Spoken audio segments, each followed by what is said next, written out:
அனைவருக்கும் வணக்கம். இன்னைக்கு நம்ம பார்க்க போற ரெசிபி வந்துட்டு ஒரு மெடிசினல் ரெசிபி. அதாவது சளி, வறட்டு, இருமல் இதெல்லாம் இருந்துச்சுன்னா வீட்லயே எப்படி நம்ம அதை சரி பண்றது அப்படிங்கறத பார்க்க போறோம்.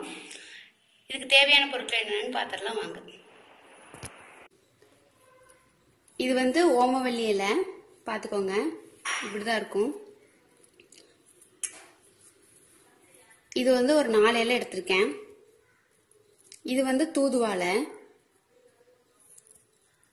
இது ஒரு 7-8 இலை எடுத்திருக்கேன். இது துளசி, இதுவும் ஒரு 7-8 இலை எடுத்துக்கோங்க.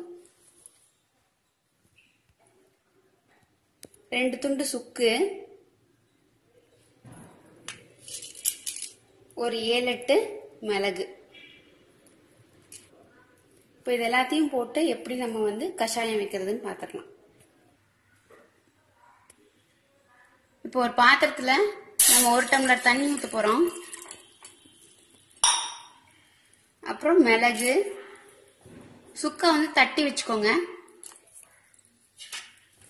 தூதுவாழை, துளசி, ஓமவல்லி இது எல்லாத்தையும் போட்டு நல்லா கொதிக்க விடணும். 1 டம்ளர் தண்ணி 1/2 டம்ளர் ஆகிற வரைக்கும் நல்லா கொதிக்க விடணும்.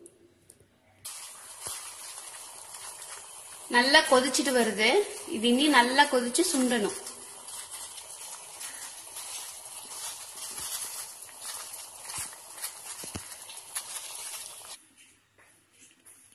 இப்ப நல்லா தண்ணி நல்லா கம்மியாயிடுச்சு, பாதி அளவு வந்துருச்சு, கலரும் மாறிடுச்சு. இந்த டைம்ல இத குடிச்சா ரொம்ப ரொம்ப நல்லது.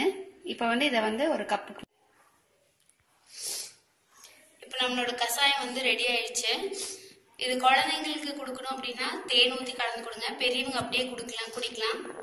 3 நாளைக்கு காலையிலும் சாயங்காலமும் குடிச்சிட்டு வந்தீங்கன்னா சளி ரொம்ப சரியா போயிடும். அதே மாதிரி வறட்டு இருமல் இருந்துச்சுன்னா ரொம்ப ரொம்ப நல்லது. இது குடிச்சிங்கன்னா உடனே கேட்கும். ட்ரை பண்ணி பாருங்க. உங்க கமெண்ட்ஸ் எனக்கு சொல்லுங்க. தேங்க்ஸ் ஃபார் வாட்சிங்.